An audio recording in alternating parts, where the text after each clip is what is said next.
when an unstoppable force of vengeance crashes into a galaxy ruled by faith and fear.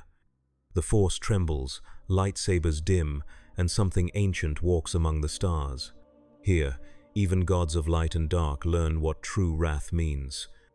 What happens when the galaxy discovers there are things more terrifying than the dark side? The molten rivers of Mustafar churned beneath the Imperial mining facility, their crimson glow casting long shadows across the obsidian shores. Darth Vader stood at the command center viewport, his mechanical breathing a metronome against the hiss of superheated gases venting from the facility's coolant systems. Something had disturbed the Force, not a ripple, but a tear, as if reality itself had been wounded.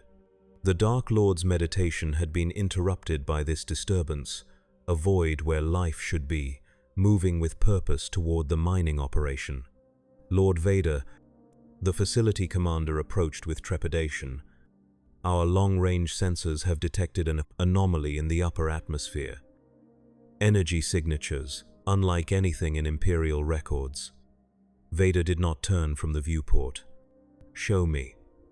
The holographic display flickered to life, revealing a churning mass of energy, not the blue of hyperspace or the green of a tractor beam, but a sickly amber vortex that seemed to bleed into existence rather than arrive.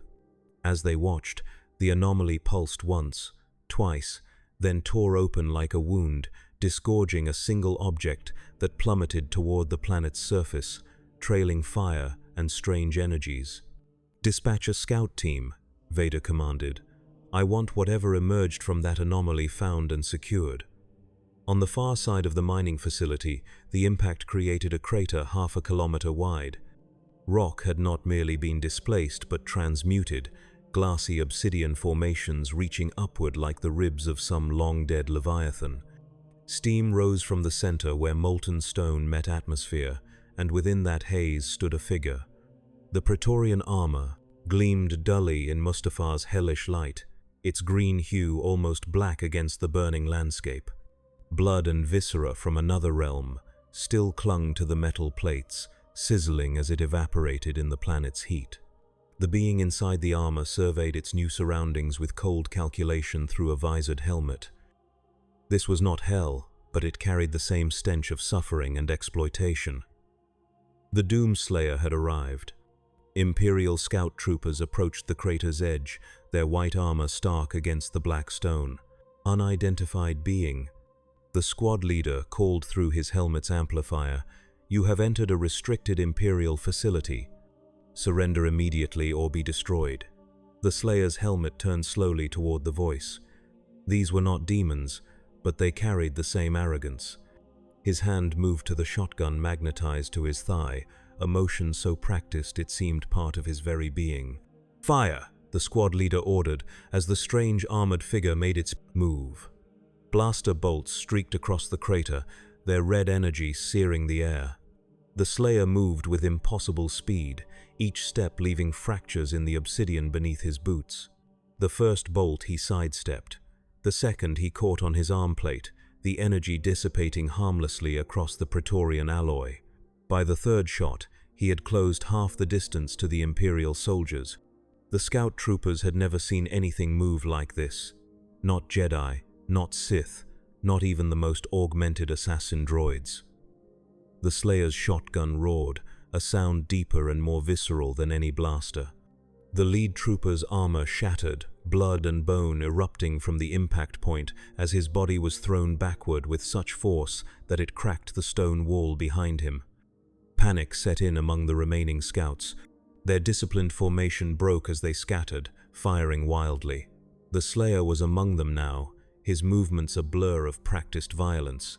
He grabbed one trooper by the throat, the armor crumpling under his grip before he slammed the body into another soldier with enough force to shatter both of their spines. His boot came down on a fallen trooper's chest, crushing the armor and the ribcage beneath it with a sickening crunch. The shotgun barked again, and another Imperial was reduced to red mist. In 27 seconds, it was over. 12 Imperial scout troopers lay broken and dismembered around the crater's edge. The Slayer stood amidst the carnage, his armor barely scratched, his breathing calm and measured within his helmet. He reloaded his shotgun with methodical precision, the shell casings hissing as they struck the hot ground. Through the force, Vader felt each death like a candle being snuffed out. But what disturbed him more was what he could not feel, the presence of the killer. Where this being stood, there was nothing in the force, as if a piece of reality had been excised with surgical precision. Not the cold absence of the Yuuzhan Vong, but something deeper, more wrong. "Prepare my shuttle," Vader commanded, "and alert the Emperor. We have encountered something unprecedented." The Slayer surveyed the broken bodies around him, recognizing the uniformity of their armor, the discipline of their approach. An organized military force, not the chaotic hordes of hell. He accessed his suit's systems, scanning the environment for threats and resources. The air was breathable but laden with sulfur and ash. Gravity slightly higher than Earth normal. Temperature extreme but within his suit's tolerance. A structure rose in the distance. The Imperial mining facility, its angular design and hard lines reminiscent of UAC architecture. The Slayer's eyes narrowed behind his visor. Where there was industry, there was power. Where there was power, there were answers. And he needed to know where he was and how to return to his hunt.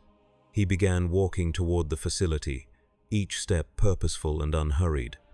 In his mind, he catalogued his arsenal, the combat shotgun in his hands, the heavy cannon on his back, plasma rifle, rocket launcher, and the crucible blade, still humming with energy at his side.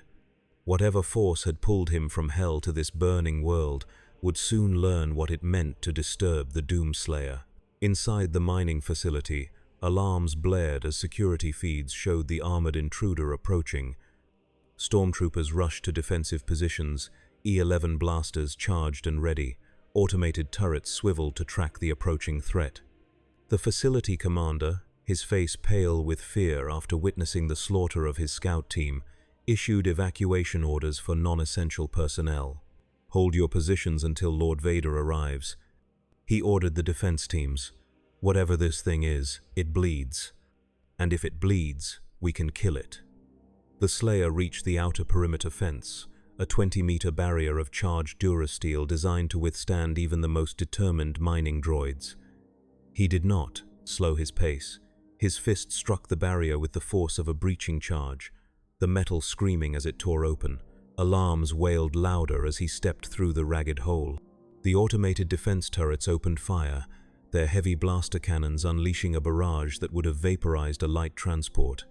The Slayer dodged with preternatural agility, drawing the heavy cannon from his back in one fluid motion. The weapon's report thundered across the facility grounds as he returned fire, each shot finding a turret with unerring accuracy.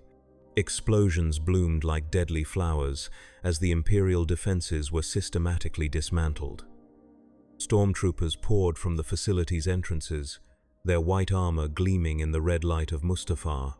They moved with military precision, taking cover behind barricades and opening fire in controlled volleys. The air filled with blaster fire, red bolts streaking toward the Slayer from all directions.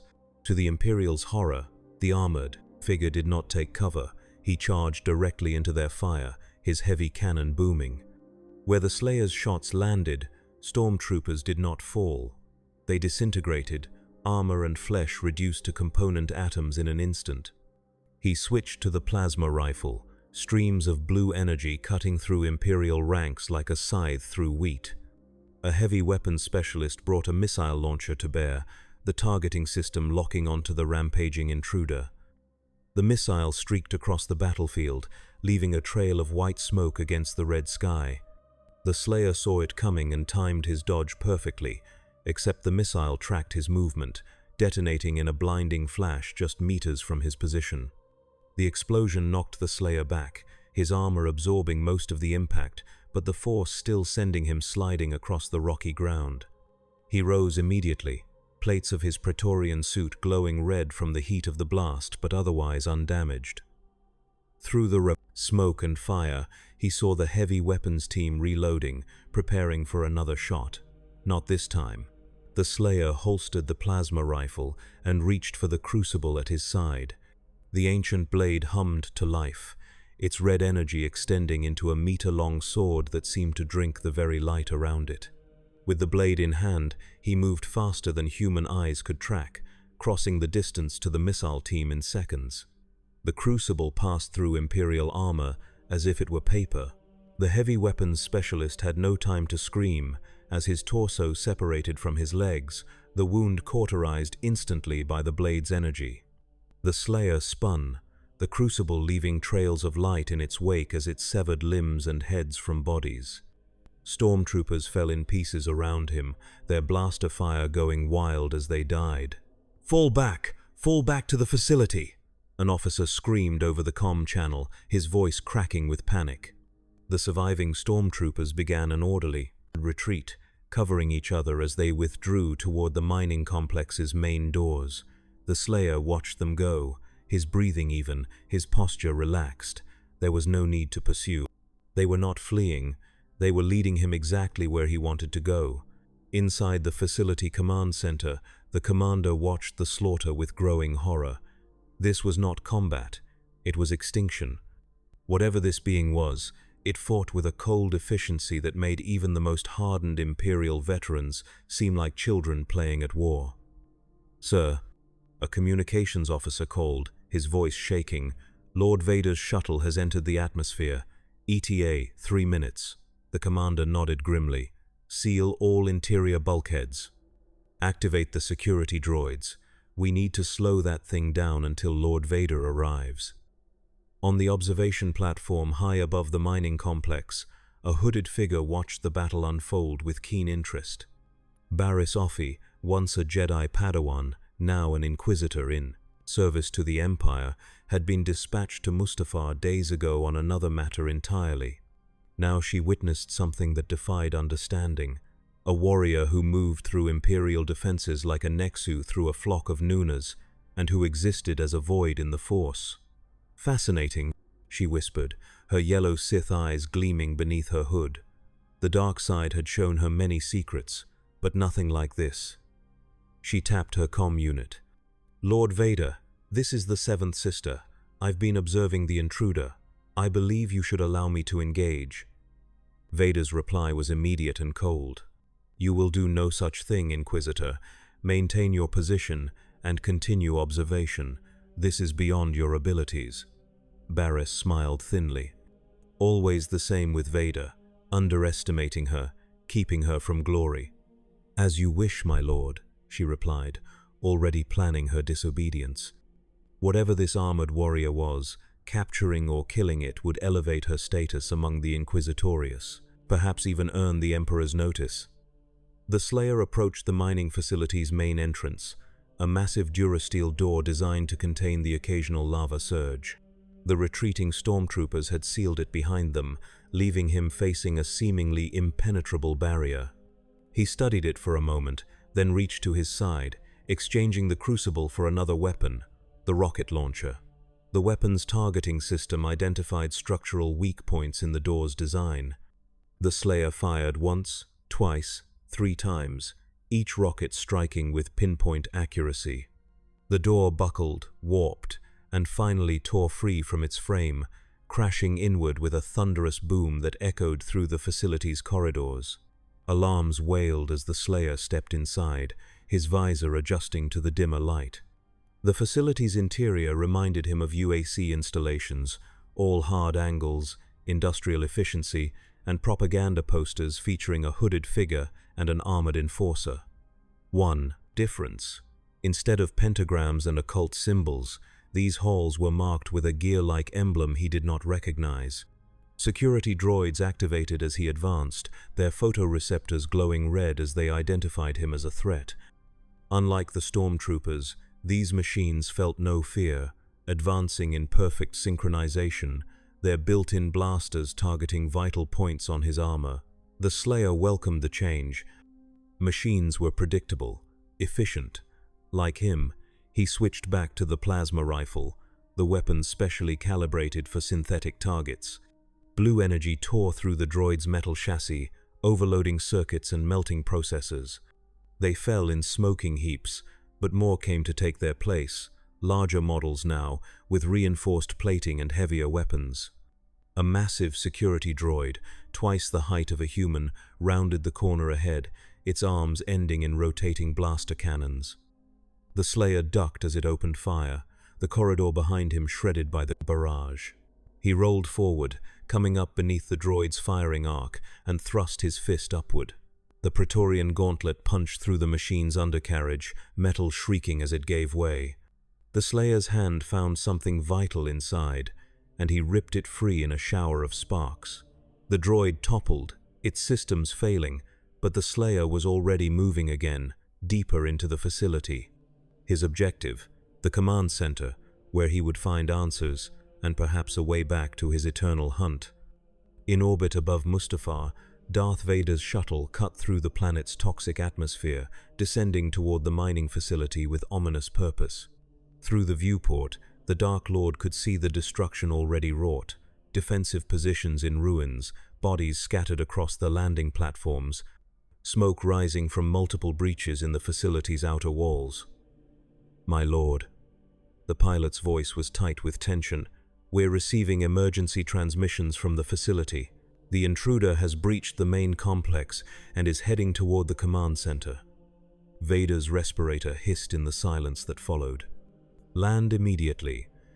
As the shuttle touched down on the primary landing pad, Vader felt the absence in the Force grow stronger.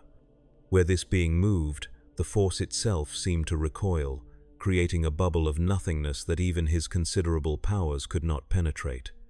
It was not the empty void of the Yuuzhan Vong, but something deeper, as if this creature existed in defiance of the very fabric of reality. The Dark Lord strode down the shuttle's ramp, his black cape billowing in Mustafar's sulphurous winds. A squad of his personal 501st Legion troops followed, their blue-marked armor distinguishing them from the standard stormtroopers. These were veterans of the Clone Wars, the finest soldiers in the Empire. They would not break easily. "Secure the perimeter," Vader commanded. "I will deal with the intruder personally." Facility, the Slayer had carved a path of destruction toward the command center. Bodies of stormtroopers and the smoking remains of security droids marked his passage through corridors and assembly halls. Imperial officers had attempted to organize last-ditch defenses, but none had slowed his inexorable advance for more than moments. He paused at an intersection, his suit's systems scanning for life signs and structural data. The command center was close now, just beyond a final security checkpoint.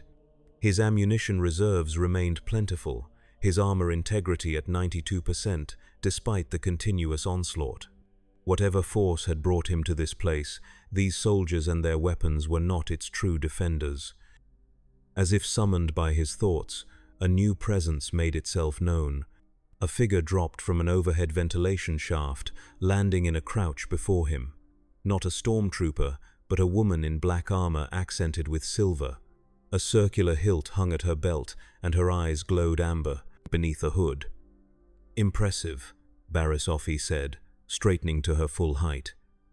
"You've cut through the Empire's forces like they were nothing, but I am not so easily dispatched." The Slayer regarded her silently, noting the confidence in her stance, the way she kept her hand near the weapon at her belt. "A warrior, then. Perhaps one who could provide answers." Barriss extended her hand, reaching out with the Force to probe this mysterious adversary. Her expression shifted from confidence to confusion as her power found nothing to grasp. "What are you?" she whispered. "How do you exist outside the Force?" The Slayer had no interest in conversation. He raised his shotgun, ready to remove this obstacle like all the others. Barriss's lightsaber ignited with a snap hiss, its red blade casting crimson shadows across the corridor. "I am seventh sister of the Imperial Inquisitorius," she declared, twirling the blade in a practiced flourish, "and you will submit to the Emperor's will." The Slayer fired, but Barriss was already moving, her lightsaber deflecting the shotgun blast in a shower of sparks. She leapt forward, using the Force to augment her speed, and slashed at the armored figure's chest. The lightsaber struck the Praetorian armor and did not cut through. Instead, it skidded across the surface, leaving only a scorched groove in its wake. Surprise registered on Barris's face for just an instant before the Slayer's fist connected with her midsection. Even with her force-enhanced reflexes, she could not fully evade the blow. The impact sent her flying backward, crashing into the far wall with enough force to crack the durasteel plating. She recovered quickly, wiping blood from her mouth. Beskar armor? No, something else, she muttered. Something not of this galaxy. The Slayer advanced methodically, switching from the shotgun to the crucible.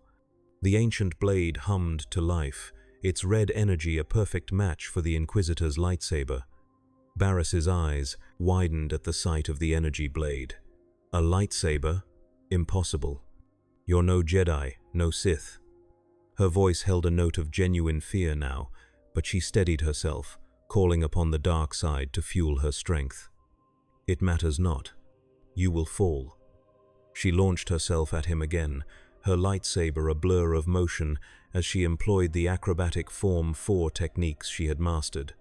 The Slayer met her assault with brutal efficiency, the crucible parrying each strike with precision born of countless battles. Where she was fluid and artistic, he was economical and lethal, wasting no movement, giving no ground. Barris had never encountered an opponent like this, someone who could not be sensed in the Force, yet moved with such deadly purpose. She could not anticipate his moves, could not cloud his mind or unbalance his stance with her powers. She was fighting blind against a perfect predator. The Slayer waited for her pattern to reveal itself, allowing her to exhaust her elaborate maneuvers.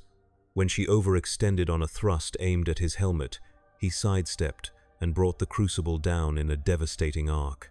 Barris twisted desperately, avoiding a killing blow, but the energy blade severed her lightsaber hilt in two and continued downward, cutting through her right arm at the elbow. She screamed, collapsing to her knees as her severed arm and the broken pieces of her lightsaber clattered to the floor. The Slayer stood over her, the crucible humming with deadly promise. "Wait," Barris gasped, clutching her cauterized stump. "You seek answers. I can help you. The Force brought you here for a reason." The Slayer paused, his helmet tilting slightly as he considered her words. "There is a temple," she continued desperately, "beneath this facility. Ancient Sith ruins. That's where the disturbance began. An artifact activated in the excavation. It's why I was sent here. Whatever brought you to our galaxy is there." The Slayer deactivated the crucible, returning to his side. He had no way to verify her claims, but the pattern was familiar. Throughout his eternal crusade, temples and artifacts had served as nexus points between dimensions. If there was a way back to his hunt, it would be there. He reached down, grabbing Barris by the throat and lifting her to eye level. Her feet dangled above the floor as she struggled for breath. "Lower levels," she choked out. "Restricted excavation. The lift. Code is 7719. The Slayer studied her for a moment longer, then released his grip, allowing her to crumple to the floor. She was defeated, no longer a threat. Killing her would waste time he could use to find his way back to Hell and the demons that awaited his vengeance. As he turned to locate the lift she had mentioned, Barris's hand moved to a hidden compartment in her armor. A small holdout blaster emerged, and she raised it toward the Slayer's back. "For the Empire," she whispered, and fired. The Slayer's reaction was instantaneous. He spun, faster than human reflexes should allow, and caught the blaster bolt on his gauntlet. In the same motion, his other hand drew the heavy cannon and fired once. The round struck Barris between her eyes, ending her existence with mechanical precision. He holstered the weapon and continued on his path. Treachery was as familiar to him as breathing. In Hell or elsewhere, the corrupted always revealed their true nature in the end. The lift to the lower levels was located in a restricted section of the facility, guarded by elite stormtroopers with heavier armor and more powerful weapons. They fell like all the others, their improved defenses meaningless against the Slayer's arsenal. He input the code Barris had provided, 7719, and the lift doors opened with a pneumatic hiss. As the lift descended, The Slayer took the opportunity to restock his ammunition from fallen enemies and check his suit's systems. The skirmishes so far had barely taxed his resources, but experience had taught him that the true challenges always waited below, in the dark places where ancient evils were unearthed by the arrogant and the power-hungry. The lift passed through layers of natural rock and reinforced bulkheads before finally opening onto a scene that made the Slayer's eyes narrow behind his visor. The excavation site spread before him, massive and industrial, but with an unmistakable purpose. Archaeologists and scientists in imperial uniforms worked alongside stormtroopers and specialized droids, all focused on a central chamber where something pulsed with sickly amber light. The Slayer recognized that light. It was the same energy that had torn him from hell and deposited him on this volcanic world. Argent energy, the power source hell had corrupted from the Sentinel worlds, the same energy the UAC had foolishly harnessed. Someone in this reality had found a way to tap into it, not understanding the doom they courted. The excavation team noticed his arrival too, late. The Slayer was among them before the alarms could sound, his shotgun roaring in the confined space. Scientists fell alongside their stormtrooper guards, their screams cut short by the devastating firepower. Those who fled were gunned down with methodical precision, the Slayer leaving no witnesses to the slaughter. In minutes, the massive excavation chamber fell silent, save for the hum of machinery and the pulsing of the argent energy at its center. The Slayer approached the source, a triangular artifact suspended in a containment field, its surface etched with symbols he recognized from his time with the Night Sentinels. This was Maker technology, corrupted and twisted by Hell's influence. He reached for the control panel, intent on shutting down the containment field, when a new sound reached him, the rhythmic, mechanical breathing of an artificial respirator. The Slayer turned slowly to face the new arrival. Darth Vader stood at the entrance to the excavation chamber, his black armor absorbing the amber light from the artifact. His red lightsaber hummed at his side, casting its bloody glow across the scene of carnage. "You have destroyed Imperial property," Vader's deep, modulated voice echoed in the chamber. "You have slaughtered Imperial soldiers, and now you seek to take what belongs to the Emperor." The Slayer said nothing, measuring this new opponent. Unlike the others, this one radiated power and menace. A true warrior, not merely a soldier. For the first time since his arrival in this reality, the Slayer felt a spark of interest beyond mere survival and return. "Your resistance is impressive," Vader continued, taking measured steps forward, but futile. "The power of the dark side exceeds anything you have encountered." Vader extended his hand, calling upon the Force to grip the intruder in a telekinetic hold that would crush the life from him. His power reached out, seeking purchase on the armored figure's body, and found nothing. It was as if the Slayer existed in a bubble where the Force could not penetrate, where the fundamental energy of the universe itself held no sway. The Dark Lord's mask betrayed no emotion, but his stance shifted subtly. "Interesting," he said. "The Emperor will be most intrigued by your immunity to the Force." The Slayer had no intention of meeting any Emperor. He raised his heavy cannon and fired a burst directly at Vader's chest. The Sith Lord's lightsaber moved with blinding speed, deflecting the projectiles in showers of sparks. Those he could not parry, he simply sidestepped with preternatural agility. "Your weapons are impressive," Vader acknowledged, "but primitive." The Slayer responded by switching to the plasma rifle, unleashing a stream of energy that even Vader's lightsaber could not fully defend against. The Sith Lord raised his hand, using the Force to divert the plasma around him, but some of the energy still found its mark, scorching his armor and the cloak beneath. Vader retaliated, hurling chunks of debris and equipment at the Slayer with telekinetic fury. The Slayer dodged what he could, his Praetorian armor absorbing the impacts of those projectiles he could not avoid. He closed the distance between them with explosive speed, drawing the crucible as he charged. The ancient blade clashed with Vader's lightsaber in a shower of sparks and energy. The sound of their weapons meeting was like thunder in the confined space. each impact sending shockwaves through the excavation chamber. The Slayer fought with the accumulated skill of eons spent in combat, his every move designed to kill with maximum efficiency. Vader matched him with the power of the dark side and cybernetically enhanced strength. Where the Slayer was relentless aggression, Vader was implacable defense, followed by devastating counterattacks. Their duel carved furrows in the chamber walls, destroyed equipment, and scattered the bodies of the fallen scientists. "Your technique is ancient," Vader observed during a momentary lull as they circled each other.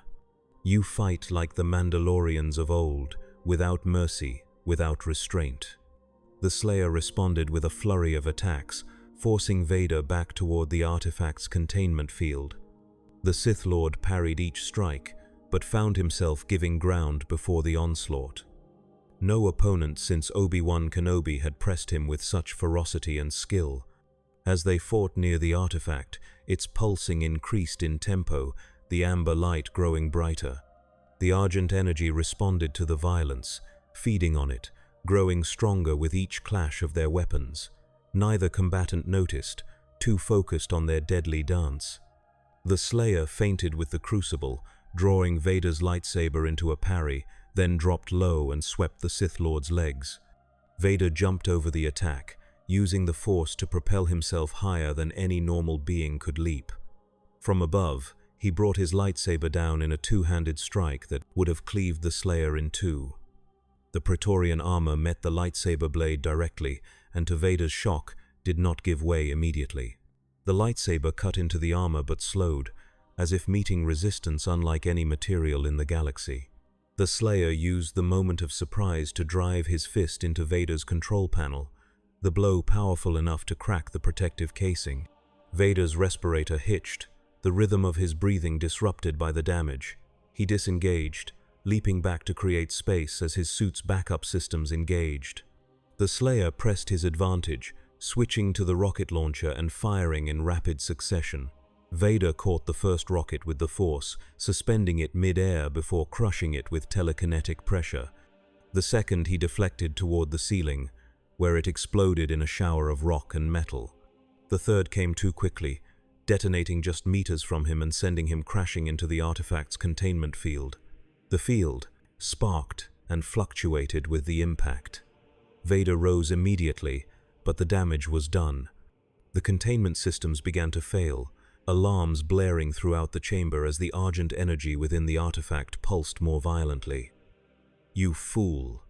Vader's voice was tight with genuine concern beneath the mechanical modulation. "Do you know what you've done? That artifact is connected to powers beyond this galaxy. If it destabilizes, the Slayer knew exactly what would happen. He had seen it before, on Mars, on Earth, on dozens of worlds corrupted by Hell's influence. He charged again, determined to end this fight quickly and deal with the artifact before a full-scale invasion could begin. Vader met his charge with newfound fury, drawing deeply on the dark side to augment his already formidable strength. Their weapons clashed again and again, energy crackling around them as the artifact's power continued to build. The very air seemed to warp around their duel, reality thinning as the Argent energy sought paths of least resistance. The Slayer landed a powerful kick to Vader's chest, sending the Sith Lord staggering back. Before Vader could recover, the Slayer switched to his shotgun and fired at point-blank range. Vader's armor absorbed much of the impact, but the Force still drove him to one knee, his breathing becoming more labored as his damaged respirator struggled to compensate. "Enough," Vader growled, extending both hands and channeling the full might of the dark side. Lightning erupted from his fingertips, not the blue-white of Force lightning, but a corrupted amber version, influenced by the artifact's energy.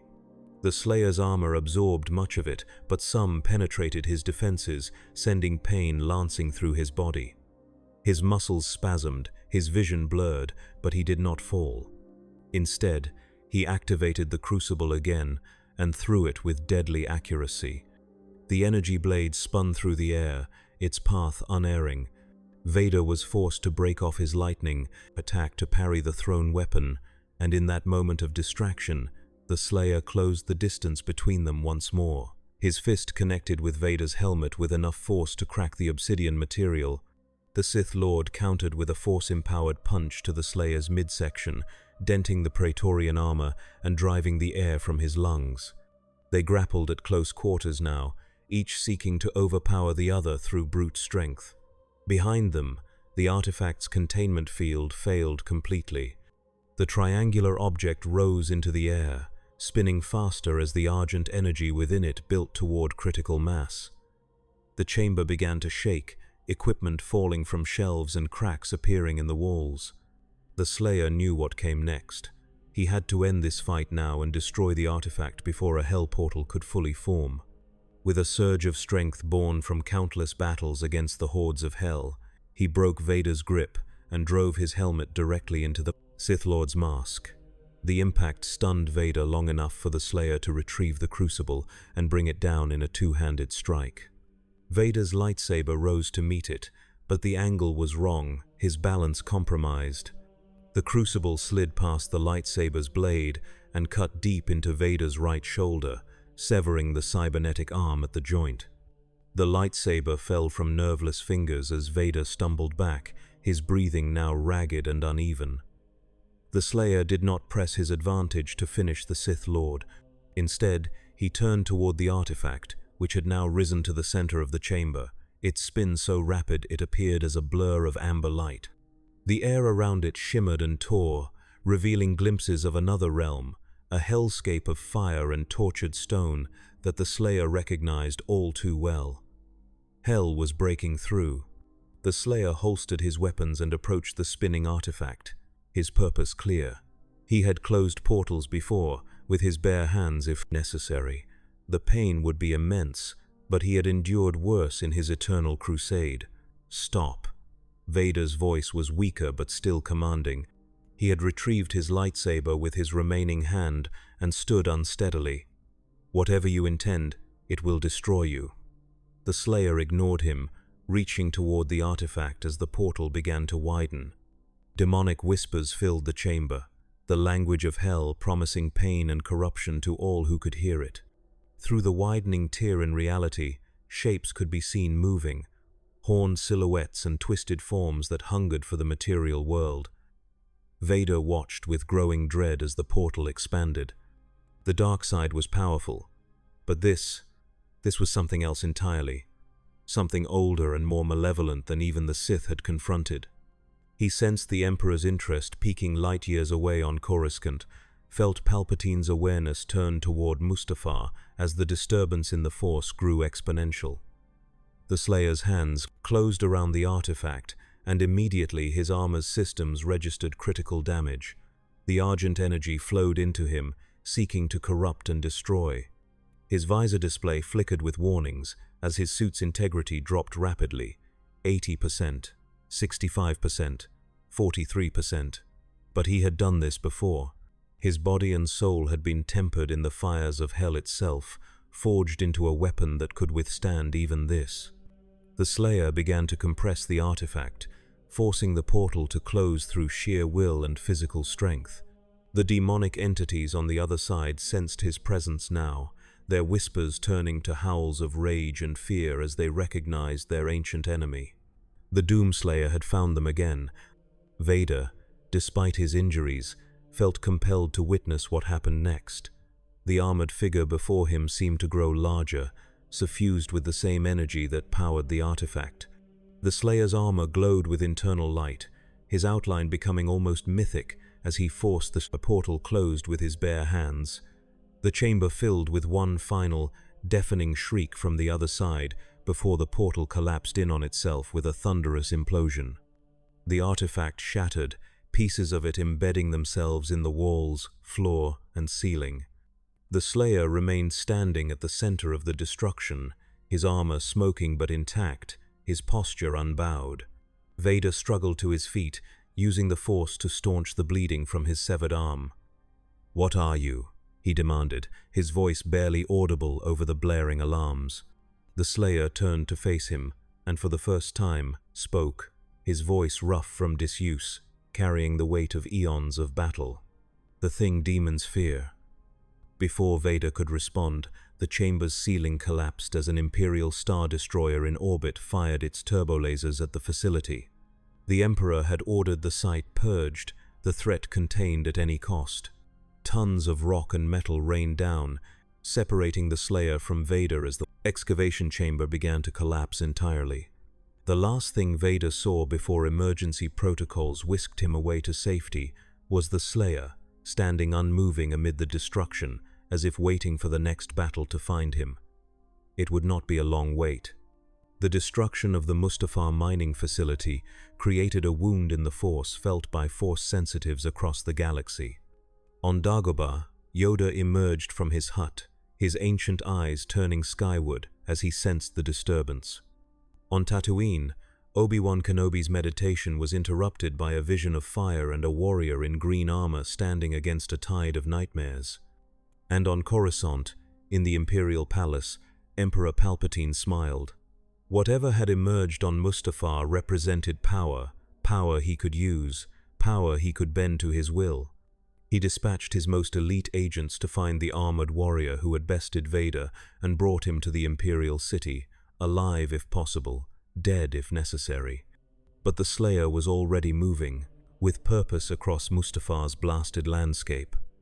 The Argent energy from the artifact had imprinted a map in his mind, not of this world, but of others where similar energies pulsed.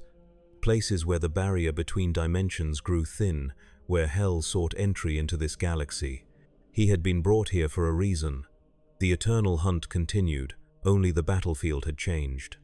3 days after the Mustafar incident, an Imperial patrol discovered the wreckage of a TIE fighter squadron near the Sullust system. The ships had been destroyed with frightening efficiency, their hulls breached by weapons unlike any in Imperial records. The sole surviving pilot babbled incoherently about a green demon that had boarded the squadron leader's ship and slaughtered everyone before commandeering the vessel. A week later, an automated distress signal brought Imperial forces to a remote outpost on Geonosis.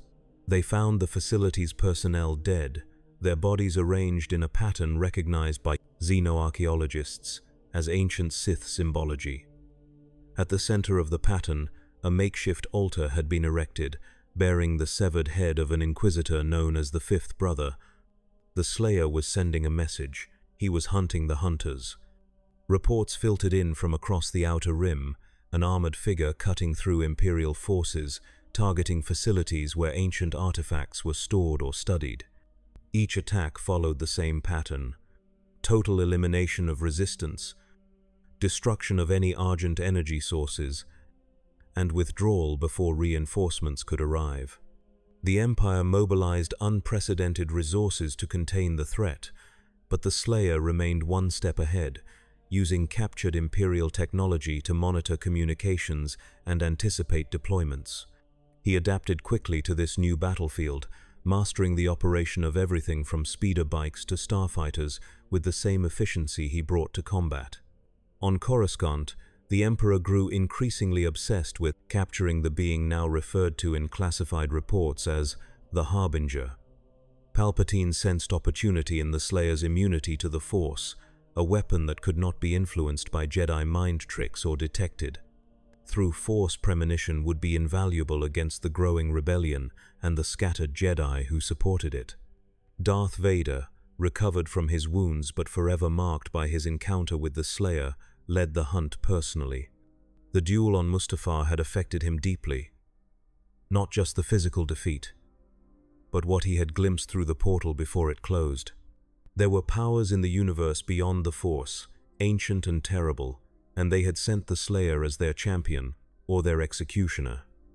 While the Empire hunted him, the Slayer continued his own hunt.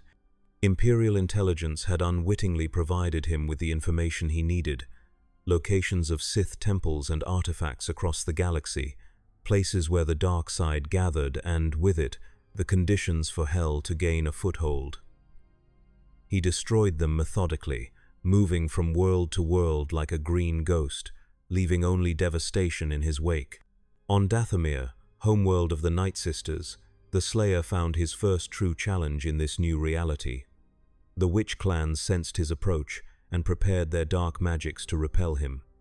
Their leader, Old Daka, recognized what he was immediately, not from this universe, but from one where the line between life and death, between reality and nightmare, had been irrevocably blurred. "Sisters," she addressed the gathered clan, "prepare the resurrection ritual. All who have fallen, all who have served, must rise again. The Doombringer approaches, and with him comes the end of all things." The Night Sisters' magic raised an army of the dead to confront the Slayer as he approached their temple. Spectral warriors and mummified corpses animated by dark energies surrounded him, their weapons glowing with malevolent power. Old Daka watched from her altar as the horde descended upon the lone figure in green armor. What followed would be spoken of in whispers by the few Night Sisters who survived. The Slayer moved through the undead army like a force of nature, his weapons tearing through spectral flesh and ancient bone with equal effectiveness. Where the Night Sisters' magic should have bound him, slowed him, corrupted him, it slid off his armor like water from stone. Old Daka unleashed her full power as he approached the temple, conjuring barriers of pure dark side energy and sending spirits of vengeance to tear his soul from his body. The Slayer's response was to draw the crucible and carve through her defenses with methodical precision. The blade that had wounded Vader proved equally effective against Dathomir magic, disrupting the energies that powered the Night Sisters' resurrection ritual. As the last barrier fell, the Slayer stood before Old Daka, his armor scorched but unbroken, his resolve undiminished. "You cannot stop what comes," the ancient witch hissed, her eyes glowing with unholy light. "The barrier between worlds thins. The hungry ones have tasted this galaxy and found it sweet. They come now, with or without the portals you destroy." The Slayer said nothing, advancing steadily toward the altar. "Wait." Old Daka raised a withered hand. "I offer knowledge. The source of the breaches, the one who first opened the way." The Slayer paused, his helmet tilting slightly in interest. "The Emperor," she revealed, "has been experimenting with energies from beyond the veil. He found ancient texts in a Sith holocron recovered from the unknown regions, texts that spoke of power beyond the Force itself. What he awakened, it noticed him. And it noticed you." The witch cackled, her laughter echoing through the temple. "You think you hunt the corruption, but you are being hunted as well. The Dark Ones remember you. Doomslayer. They have prepared for your coming since you closed the gate, on Mustafar." The Slayer absorbed this information without visible reaction. Then, with a single swift motion, he ended Old Daka's centuries-long existence. The knowledge she had provided was valuable, but her power over death made her too dangerous to leave alive. Hell had used necromancers before to establish footholds in reality. As the temple burned behind him, the Slayer set new coordinates in the Imperial shuttle he had commandeered. If the Emperor was the source of the incursions, then his hunt would lead to Coruscant, to the very heart of the Empire. But first, he needed more information, more weapons, more resources for the battle to come. The galaxy had no shortage of any of these things. On Nar Shaddaa, the infamous smuggler's moon, word spread quickly about a bounty like no other. The Empire was offering a fortune for information leading to the capture of an armored warrior, with Imperial agents flooding the criminal underworld with credits and promises of immunity. Hutt cartels, seeing opportunity, mobilized their own networks of informants and mercenaries. The Slayer arrived amidst this frenzy, but not to hide. He came to hunt, not demons or Imperials this time, but information. The cantinas and gambling dens of Nar Shaddaa held secrets about Imperial movements, black market technologies, and the locations of weapons caches that could serve his purpose. In a dimly lit establishment called the Slag Pit, the Slayer encountered a Rhodian information broker who claimed to have data on Imperial research into interdimensional technologies. The broker, Nevo, had survived 3 decades in the cutthroat information trade through a combination of cunning and an extensive network of hidden failsafes. When the armored figure approached his table, Nevo immediately recognized the opportunity of a lifetime. "You're him," the Rhodian whispered, his snout twitching nervously. "The one they call the Harbinger. Half the galaxy is looking for you." The Slayer remained silent, his visor reflecting the Rhodian's anxious face back at him. "I have what you seek," Nevo continued, sliding a data crystal across the table. "Imperial research files, sliced from a secure facility on Scarif. Coordinates of dig sites, experimental technologies, communications between the Emperor and his scientists about extra-dimensional entities." The Slayer took the crystal, examining it briefly before inserting it into a port on his gauntlet. His helmet's HUD displayed the encrypted files, confirming they were what the broker claimed. "The price," Nevo said, gaining confidence as the transaction progressed normally, "is 100,000 credits, or equivalent value in weapons, ships, or rare materials." The Slayer reached into a compartment on his armor and produced a small glowing amber crystal, a fragment of the artifact from Mustafar. He placed it on the table between them. Nevo's compound eyes widened. "What is this?" Before the Slayer could respond, the cantina's main door exploded inward. Imperial stormtroopers poured through the opening, their blasters trained on the patrons. Behind them came a tall, thin figure in a white uniform, Grand Moff Tarkin, one of the Emperor's most trusted lieutenants. "Secure the target," Tarkin ordered, his voice cold and precise. "Lethal force authorized if resistance is encountered." The Slayer assessed the situation instantly. 32 stormtroopers, standard E-11 blasters, light armor, Tarkin himself, unarmed but likely protected by a personal shield. 2 exits, the main door, now blocked, and a service entrance to the kitchen. Civilian patrons throughout the establishment, most armed but untrained. He had faced worse odds, much worse. The Slayer's hand closed around the fragment on the table, pocketing it in one fluid motion as he flipped the heavy metal table toward the advancing stormtroopers. They opened fire, the cantina erupting in chaos as patrons dove for cover or drew their own weapons. The Slayer was already moving, drawing his shotgun as he charged directly at the Imperial forces. Blaster bolts filled the air around him, some glancing off his armor, others missing entirely as he wove through the storm of energy with practiced ease. The first stormtrooper he reached had no time to react before the shotgun roared, tearing through the white armor and the body beneath. The Slayer used the corpse as a shield, pushing forward into the Imperial ranks with unstoppable momentum. Tarkin watched with clinical detachment as his troops died. This was not the outcome he had anticipated, but it provided valuable data nonetheless. The bounty hunters and mercenaries in the cantina, seeing an opportunity to attack Imperial forces with impunity, joined the fray, turning the situation into a three-way battle that worked to the Slayer's advantage.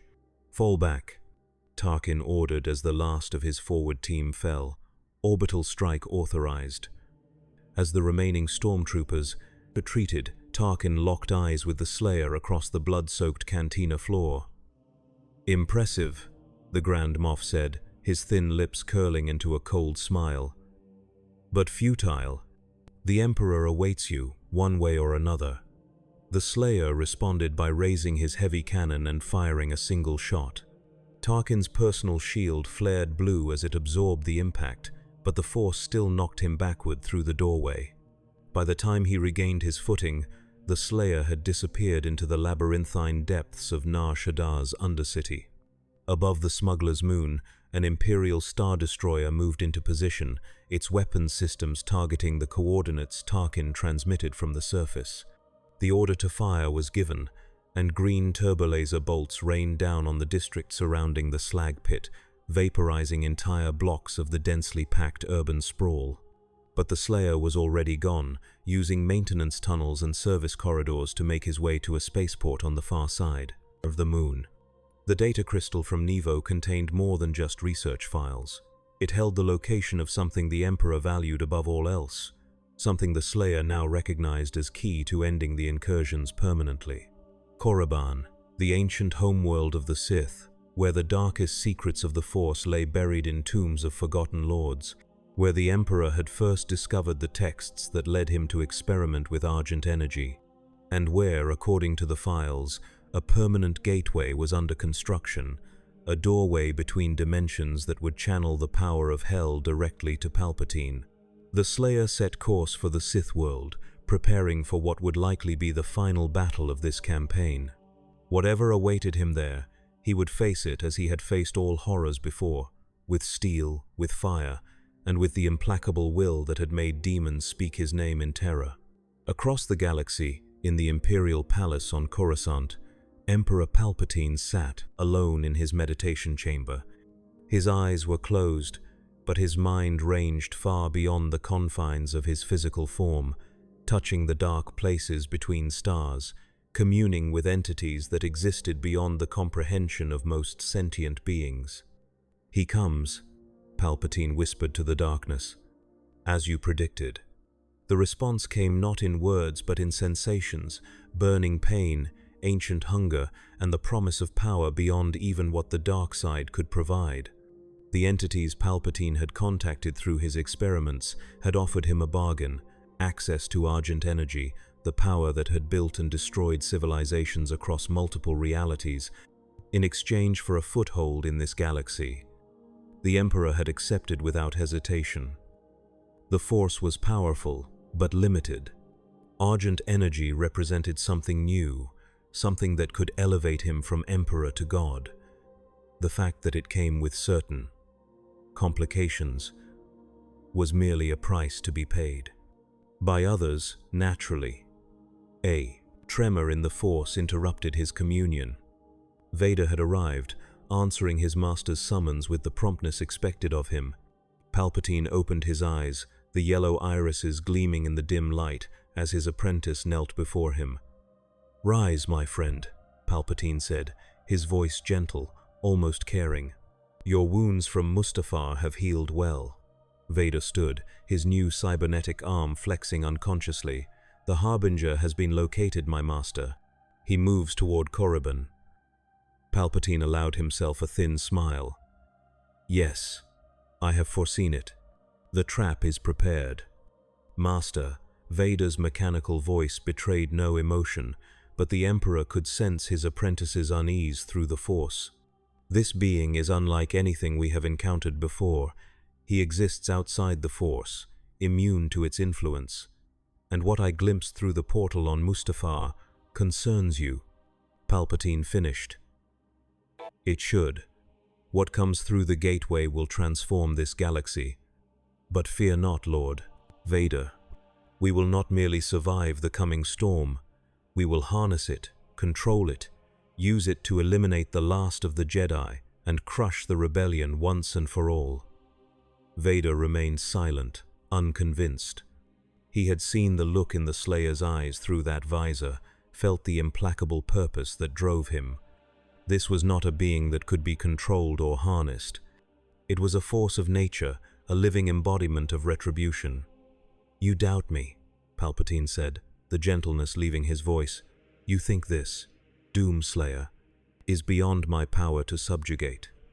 I think," Vader chose his words carefully, "that we may not fully understand what we face. The portal on Mustafar showed me a realm of fire and torment, populated by entities that feed on suffering. If they gain access to our galaxy through the gateway on Korriban, then they will serve me," Palpatine snapped, rising from his throne, "as all things do, in the end.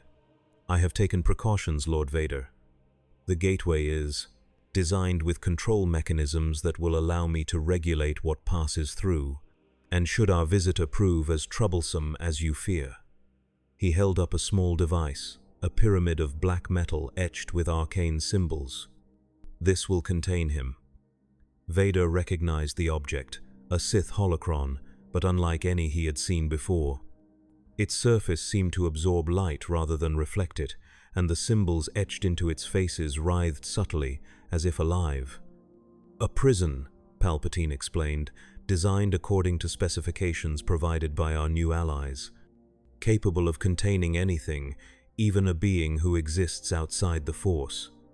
"And if it fails?" Vader asked. Palpatine's expression darkened. "Then you will not fail, my apprentice. You will destroy the Harbinger, or die in the attempt." Now go.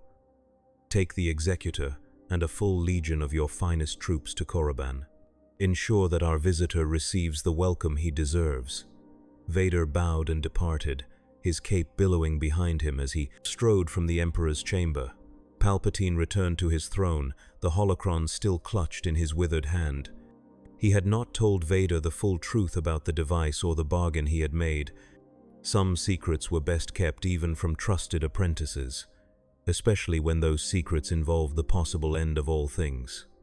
The ancient Sith world of Korriban hung in space like a red wound, its atmosphere thin and poisonous, its surface a wasteland of rust-colored rock and sand.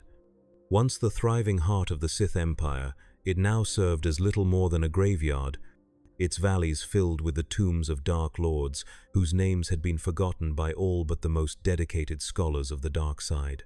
The Slayer's stolen Imperial shuttle dropped out of hyperspace at the edge of the system, sensors immediately detecting the massive Star Destroyer in orbit around the planet. The Executor, Vader's flagship, one of the most powerful vessels in the Imperial fleet, dozens of smaller ships surrounded it, TIE fighters on patrol patterns, troop transports ferrying soldiers to the surface, supply ships keeping the operation running smoothly. The Slayer had anticipated resistance, but this was beyond even his expectations. The Emperor had committed significant resources to protect whatever was being constructed on Korriban's surface, which meant it was even more crucial that he destroy it.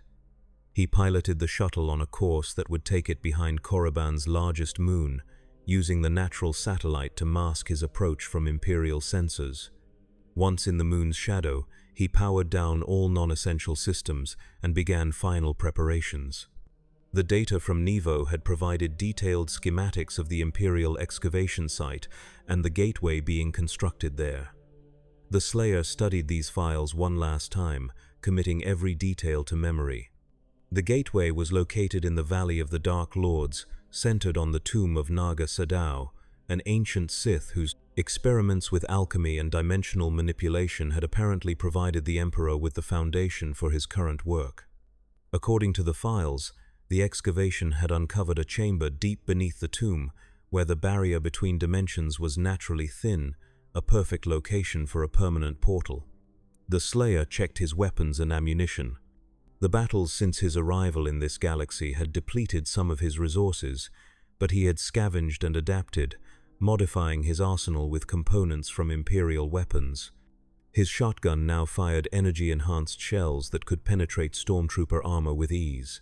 His plasma rifle had been recalibrated to interface with the power cells used in blaster packs, increasing its efficiency. The crucible remained unchanged. The ancient blade needed no improvements. When his preparations were complete, the Slayer powered up the shuttle's engines and set course for Korriban's night side, using the darkness and the planets and electromagnetic disturbances to mask his approach.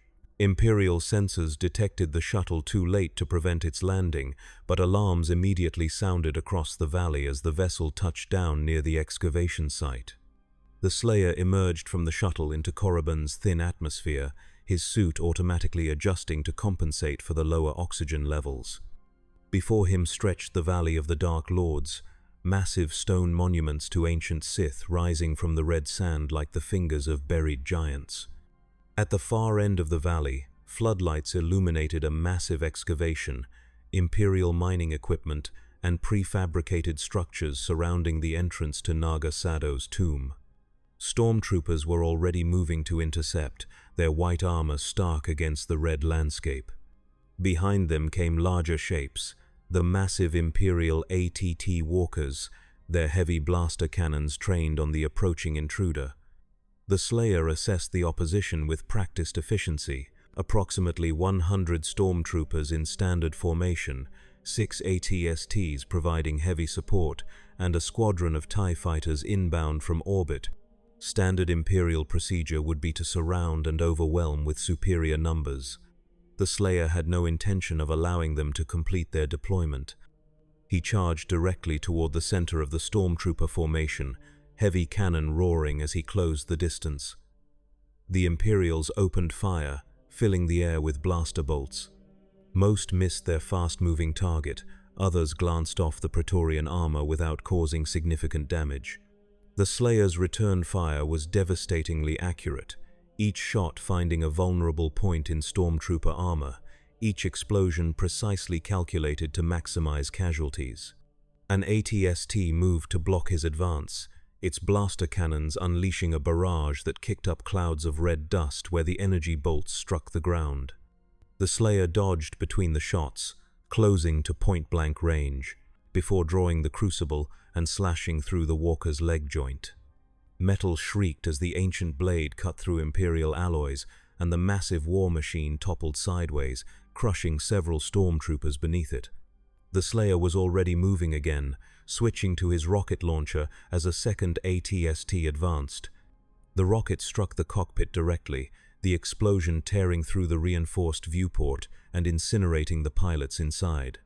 The walker continued forward on automated systems before crashing into a stone outcropping, its weapons firing randomly as its control systems failed.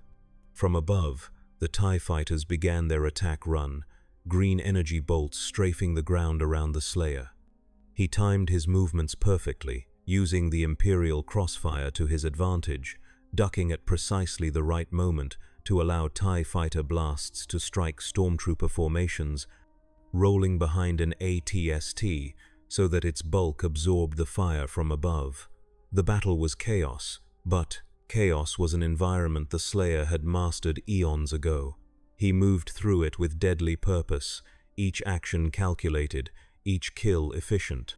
Stormtroopers fell by the dozen, AT-STs burned, and TIE fighters, attempting to adjust their attack patterns to avoid friendly fire, crashed into each other or the valley walls.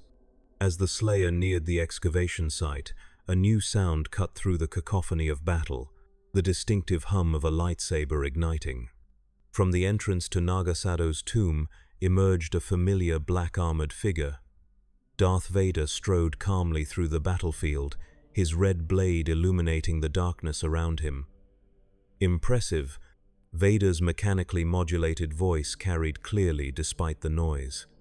But ultimately futile. You cannot stop what the Emperor has set in motion. The Slayer paused, regarding his opponent with cold calculation.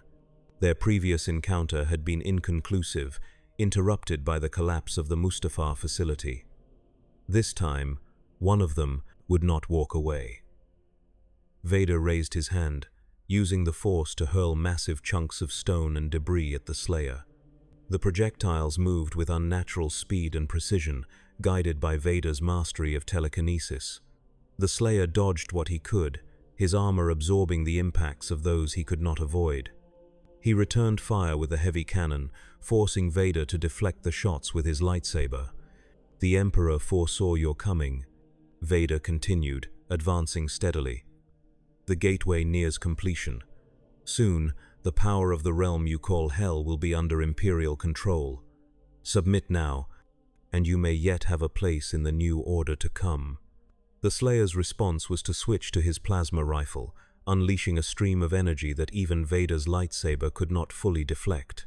Some of the plasma found its mark, scorching the Sith Lord's armor and cloak. Vader stumbled back a step, then summoned a wave of Force energy that sent the Slayer sliding backward across the rocky ground. They closed again, the crucible meeting Vader's lightsaber in a clash that sent sparks flying in all directions. The two warriors were more evenly matched this time. Vader had studied the recordings of their previous encounter, adapted his fighting style to counter the Slayer's brutal efficiency. Where the Slayer relied on overwhelming force and momentum, Vader employed precision and tactical use of the Force, creating openings where none should exist. The duel ranged across the excavation site, past burning Imperial equipment and the bodies of fallen stormtroopers. Each clash of their energy blades sent shock waves through the ancient valley, dislodging stone from the monuments that had stood for millennia. TIE fighters continued their bombing runs, but now they targeted the area around both combatants, Vader trusting in his Force abilities to protect him from the collateral damage. The Slayer pressed forward relentlessly, driving Vader back toward the tomb entrance. The Sith Lord gave ground strategically, leading his opponent exactly where he wanted him. As they passed through the massive stone doorway into the tomb itself, Vader gestured sharply with his free hand. Ancient mechanisms groaned to life, and the massive doors began to close behind them. Darkness enveloped them as the doors sealed with a booming finality, the only light now coming from their glowing blades and the dim emergency illumination strips installed by Imperial archaeologists. Vader's mechanical breathing echoed in the confined space, steady and unperturbed despite the intensity of their combat. "Now," Vader said, "we conclude our business without interruption." The Slayer's visor adjusted to the low light, revealing the tomb's interior, a vast chamber with a high ceiling supported by massive columns carved with Sith hieroglyphs. Imperial excavation equipment lined the walls, and a large shaft had been cut into the floor, leading deeper into the planet's crust. From that shaft emanated a familiar energy signature, one the Slayer had encountered across multiple dimensions: Argent energy, the power of hell itself. Vader attacked again, his lightsaber a blur of motion as he employed the full range of his dueling skills. The Slayer met each strike with the crucible, the ancient blade proving its worth against Sith technology. They were locked in a deadly dance, each seeking an opening in the other's defense, each failing to find one. As they fought near the edge of the shaft, the Slayer caught a glimpse of what lay below, a massive chamber excavated from Korriban's bedrock, where Imperial scientists and dark side adepts worked around a construction that made his blood run cold. The gateway was nearly complete, a massive arch of black metal inscribed with symbols he recognized from the Hell Priest's temples. Within the arch, a membrane of energy pulsed with sickly amber light, growing thinner with each pulse as the barrier between dimensions weakened. The sight fueled the Slayer with renewed purpose. Whatever it took, that gateway could not be allowed to open.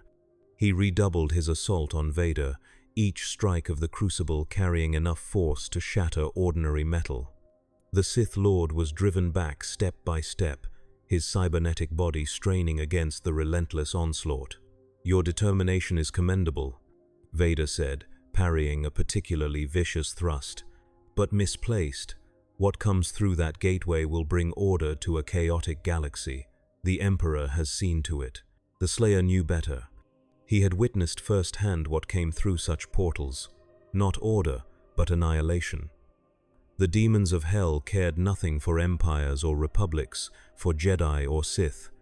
They existed only to consume, to corrupt, to transform all life into suffering for their endless hunger. With a surge of strength born from countless battles against the forces of hell, the Slayer broke through Vader's guard.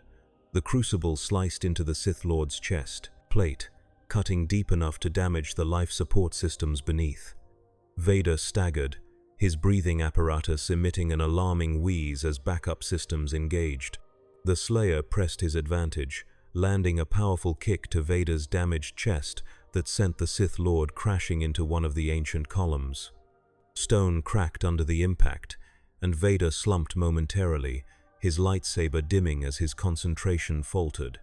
But Darth Vader had not survived decades as the Emperor's enforcer by yielding to pain or setbacks. Drawing deeply on the dark side, he channeled his agony into power, rising again with renewed strength. The air around him seemed to darken as he extended both hands, calling upon his most devastating force technique.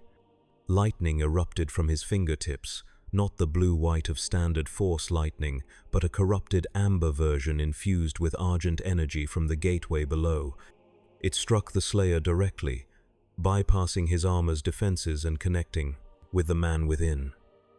Pain beyond anything he had felt since his time in hell flooded his nervous system, driving him to one knee as his muscles spasmed and his vision blurred. "Yes." Vader's voice was almost triumphant as he advanced, maintaining the deadly energy stream. "You feel it now, the power the Emperor has harnessed, the future of this galaxy." The Slayer fought through the pain, decades of combat conditioning allowing him to maintain consciousness and control despite the assault. His hand moved to his belt, finding a weapon he had rarely needed to use in this reality, a pulse grenade, modified with components from an Imperial thermal detonator. With precision born of endless combat, he activated the grenade and hurled it at the ceiling above Vader. The Sith Lord was forced to break off his lightning attack to deflect the explosive, but he was a fraction of a second too slow.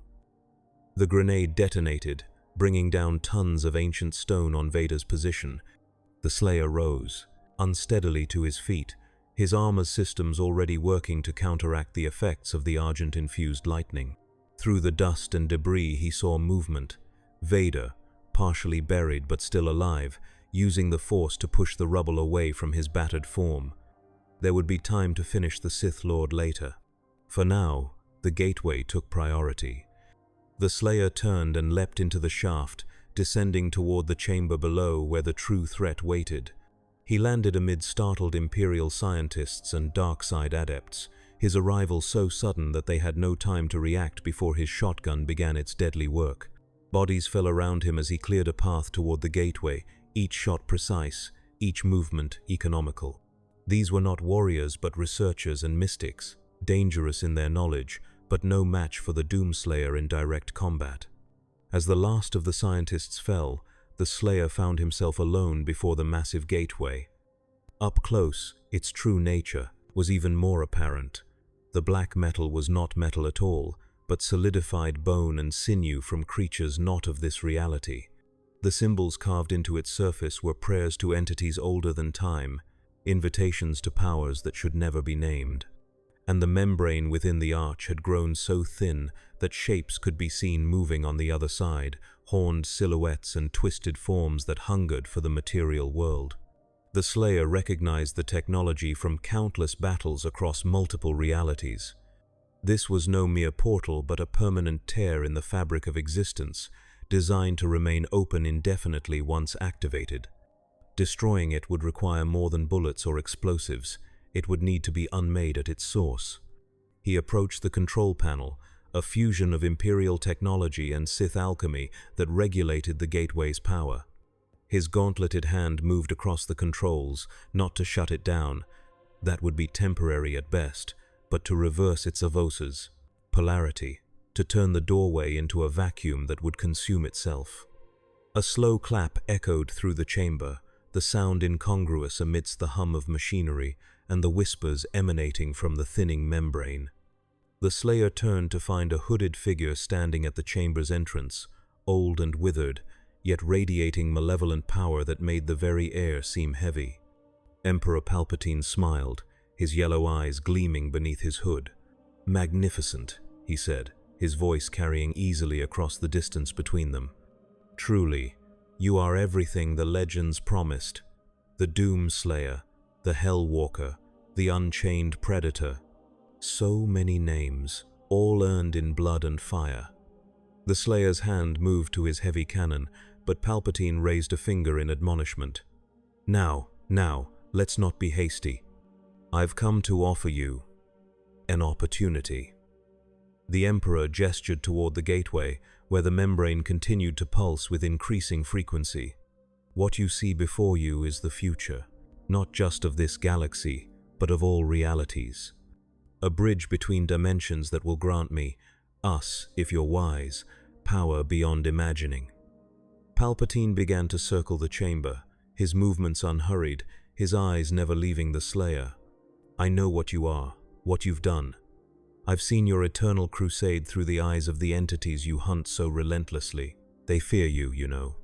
Even in their realm of nightmare, they speak your name in whispers." The Slayer remained motionless, tracking the Emperor with his eyes, as the old man continued his circuit of the chamber. "But they've also prepared for you," Palpatine continued. "This gateway, this moment, it was inevitable. They've been guiding me, showing me how to create the perfect trap. Not to stop you, but to offer you a choice." The Emperor reached into his robes and withdrew the black holocron Vader had seen earlier. In the presence of the gateway, the device seemed more alive than ever, the symbols on its surface, writhing with malevolent purpose. "Join me," Palpatine said, his voice dropping to a seductive whisper. "With your strength and my vision, we could rule not just this galaxy, but all realities. The power of hell, harnessed and controlled, would make us gods among mortals." The Slayer's response was immediate and decisive. The heavy cannon roared, sending a round directly at the Emperor's head. Palpatine's hand shot up faster than human reflexes should allow, catching the projectile in mid-air with the force. It hung there for a moment, suspended between them, before crumbling to dust. Disappointing, but not unexpected. The Emperor sighed. The entities warned me of your stubbornness, your incorruptibility. A shame. We could have accomplished so much together. Palpatine's genial demeanor vanished, replaced by cold fury. He extended both hands, and Force lightning, pure this time, not the argent corrupted version Vader had employed, arced toward the Slayer. The Praetorian armor absorbed much of the energy, but enough penetrated to cause pain that would have incapacitated a normal human. The Slayer was far from normal. He advanced through the lightning storm, each step deliberate and unstoppable, like a force of nature given form. Palpatine's eyes widened in surprise as his most devastating attack failed to halt the armored warrior's approach. Impossible, the Emperor hissed, increasing the intensity of his assault. No one can resist the full power of the dark side. But the Slayer continued forward, his armor smoking from the sustained energy attack, his visor reflecting the blue-white lightning that surrounded him. He had endured the fires of hell itself, had walked through dimensions where the very air was pain and the ground beneath his feet was formed from the suffering of the damned. Palpatine's attack, for all its power, was nothing compared to that. As the distance between them closed, the Emperor changed tactics. He ceased the lightning assault and instead used the Force to hurl massive pieces of equipment and stone at the advancing figure. The Slayer dodged or powered through these obstacles, his momentum unbroken, his purpose unchanged. Palpatine retreated toward the gateway, the black holocron still clutched in his withered hand. "You cannot stop what comes," he snarled, his face contorted with rage and fear. "The portal opens, the hungry ones arrive." Behind the Emperor, the membrane within the gateway pulsed one final time before tearing open completely. A wave of argent energy washed through the chamber, knocking both combatants off their feet and overloading the Imperial equipment. Alarms blared as emergency systems engaged, but it was too late to contain what emerged from the portal. The first demon to step through was a Baron of Hell, its massive hooved feet shaking the chamber as it ducked its horned head to pass through the archway. Behind it came others, imps, cacodemons, Hell Knights, the vanguard of an invasion force that would consume this galaxy as it had consumed countless others. The Slayer rose to his feet, his purpose clarified, his mission familiar. This was what he had been created for, what he had done for eons across dimensions without number. He drew the crucible, the ancient blade humming with deadly promise as he faced the demonic horde. Palpatine scrambled backward, his confidence evaporating as he realized what he had unleashed. The entities he had communed with, the powers he had thought to control, had been using him all along. The gateway was not a tool for his ascension, but a door for their invasion. And now that door stood open, beyond his ability to close. "What have you done?" the Emperor whispered, his yellow eyes wide with genuine fear. For the first time in decades, Palpatine felt something he had thought long buried: regret. The Slayer paid no attention to the Emperor's epiphany. His focus was entirely on the demons now pouring through the gateway. He charged directly at the Baron of Hell, dodging its first massive fist and driving the crucible deep into its chest. The demon roared in agony as the energy blade carved through its corrupted flesh, severing vital organs and spraying caustic blood across the chamber floor. As the Baron fell, the Slayer was already moving to engage the next threat, a pack of imps that had spread out to surround him. His shotgun appeared in his hand as if by magic, its report thundering in the confined space as demon after demon disintegrated under its onslaught. When they pressed too close for the shotgun to be effective, he switched to his fists, crushing skulls and tearing limbs with the brutal efficiency that had made him legendary among demonkind. Palpatine watched in horrified fascination as the Slayer carved through the demonic ranks. This was no ordinary warrior, no mere killer. This was destruction incarnate, a being created for the sole purpose of unmaking the forces of hell.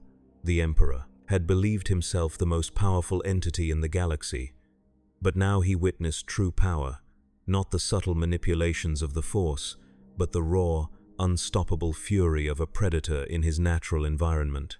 More demons continued to emerge from the gateway, their numbers seemingly endless. The chamber grew hot with hellfire as larger entities began to appear, mancubi with their flesh cannons, revenants with their shoulder-mounted missile launchers, pinkies charging with blind aggression. The Slayer met them all, his arsenal cycling through weapons suited to each threat, his movements never slowing despite the wounds he sustained. Above, the sounds of battle echoed down from the tomb as Imperial forces engaged with demons that had made their way up the shaft. Blaster fire and inhuman screams created a cacophony that filled the underground complex. The invasion had begun, and it would not stop with Korriban. The Slayer knew there was only one way to end this. The gateway had to be closed, not just disabled, but destroyed so completely that it could never be reopened. And there was only one way to accomplish that in the limited time available. Fighting his way back to the control panel, he inputted a series of commands that would overload the gateway's power systems.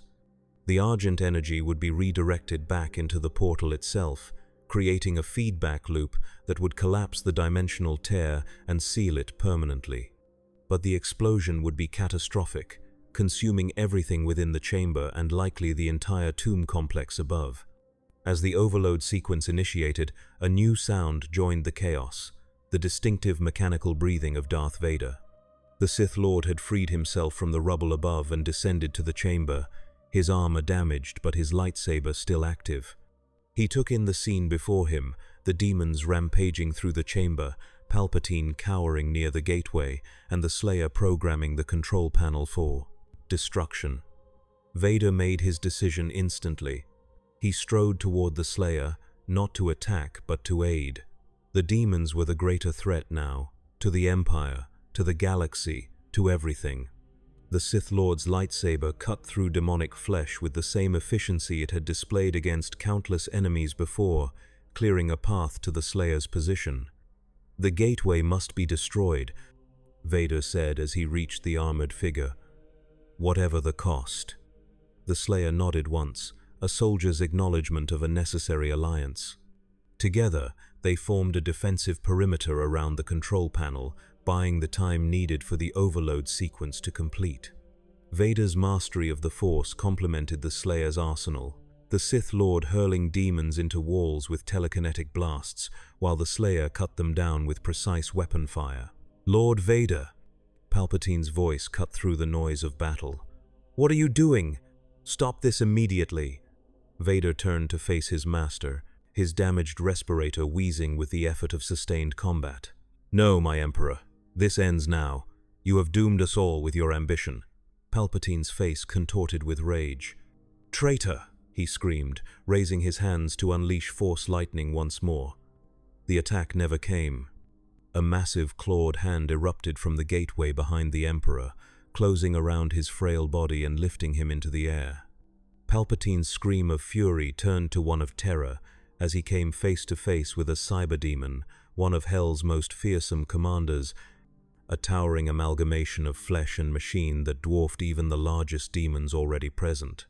The Emperor struggled in the cyberdemon's grip, calling upon the full power of the dark side to free himself.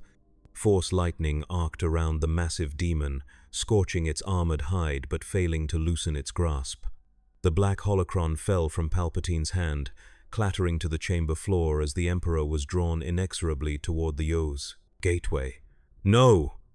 Palpatine's voice was shrill with panic. "I am your master. I opened the way. You serve me." The cyberdemon's response was a sound like grinding metal, a laugh that contained no mirth, only the promise of eternal suffering. It pulled the Emperor through the gateway, his final scream cut short as he vanished into the hell dimension beyond. The overload sequence reached its final stage, alarms blaring throughout the chamber as the gateway's energy output reached critical levels. Vader turned to the Slayer, understanding passing between them without words. They had perhaps minutes before the explosion, not enough time to reach the surface and escape. "Go," Vader said, gesturing toward the shaft leading upward. "Someone must warn the galaxy of what transpired here." The Slayer hesitated, assessing the Sith Lord with cold calculation. Vader was wounded, his armor damaged, his breathing labored. His chances of escaping the blast were minimal at best. But he was also right. Knowledge of the Hell dimension and its threat needed to reach those who could prepare for future incursions. With a curt nod, the Slayer turned and began making his way toward the exit, clearing demons from his path with brutal efficiency. Vader remained at the control panel, using the Force to accelerate the overload sequence and hold back the demonic tide. It was, perhaps, the most noble act of his life since donning the black armor that had become his prison. As the Slayer reached the shaft and began his ascent, he heard Vader's voice one final time, carrying over the chaos of battle and the whine of overloading equipment. "May the Force be with you, Doomslayer." The Slayer climbed with inhuman speed, his armor's jump boots augmenting his natural strength as he raced against time. Behind him, the gateway's energy signature spiked to levels that threatened to tear reality itself. Demons continued to pour through the opening, but they would find only destruction waiting on this side. He reached the tomb chamber as the first tremors began to shake the ancient structure. Imperial forces had either been killed by the demons or had fled to the surface, leaving only the dead and the damned in the massive hall. The Slayer paused only long enough to retrieve the black holocron from where he had stashed it during his ascent, recognizing its importance for future battles against Hell's forces. Outside, Korriban's red sky was filled with Imperial ships retreating from the catastrophe unfolding below. The Executor had moved to a safe distance, its crew watching in horror as demons emerged from the tomb entrance and spread across the valley floor. TIE fighters strafed the demonic forces, their blaster cannons proving effective against the lesser demons but barely slowing the larger entities. The Slayer reached his shuttle just as the ground began to crack beneath his feet. The overload had reached critical mass, the Argent energy seeking release from its containment. He powered up the engines and lifted off, the vessel straining against Korriban's gravity as he pushed it to maximum acceleration. Behind him, the Valley of the Dark Lords erupted in a column of amber energy that reached toward the stars. The blast consumed everything in its path: demons, Imperial forces, ancient tombs, all reduced to their component atoms in an instant. The shockwave spread outward, toppling monuments that had stood for millennia and scouring the planet's surface clean for kilometers in all directions. In orbit, the Executor's sensors recorded the explosion and its aftermath, a crater kilometers wide and hundreds of meters deep, glowing with residual Argent energy but completely devoid of life or demonic presence. The gateway had been destroyed, the invasion halted, but at terrible cost. Lord Vader was gone, along with the Emperor himself, creating a power vacuum that would throw the Empire into chaos. The Slayer's shuttle limped away from Korriban, its systems damaged by the blast but still functional. He set course for the Outer Rim, where he could make repairs and plan his next move. The holocron secure in his possession, he allowed himself a moment of grim satisfaction. This battle was won, but the war against Hell was eternal. As long as there were dimensions to invade, the demons would seek entry, and as long as they existed, he would hunt them. Across the galaxy, Force sensitives felt the disturbance created by the Korriban explosion, not just the deaths of Vader and Palpatine, but the brief intrusion of a realm that existed outside the Force itself. On Dagobah, Yoda emerged from his meditation, his ancient eyes troubled by what he had sensed. On Tatooine, Obi-Wan Kenobi looked to the stars, feeling both hope and dread at the power vacuum created in the Empire. And somewhere in the vastness of space, Luke Skywalker paused in his training aboard the Millennium Falcon, a strange sensation washing over him, loss and opportunity, intertwined, as if the galaxy itself had shifted on its axis. The rebellion would soon learn of the Emperor's disappearance, of Vader's fall, of the opportunity that had suddenly presented itself. But they would also learn of a new threat, one that made the Empire's tyranny seem almost benign by comparison. Demons from beyond reality, seeking entry through dimensional weak points, a threat that could only be countered by a warrior who understood their nature, who had faced them across countless battlefields. The Doomslayer's hunt continued, not in the hell he knew, but in a galaxy far, far away. And wherever demons sought to spread their corruption, he would be waiting, eternal and implacable, the nightmare that haunted their nightmares, until the last demon fell and hell itself was silenced forever.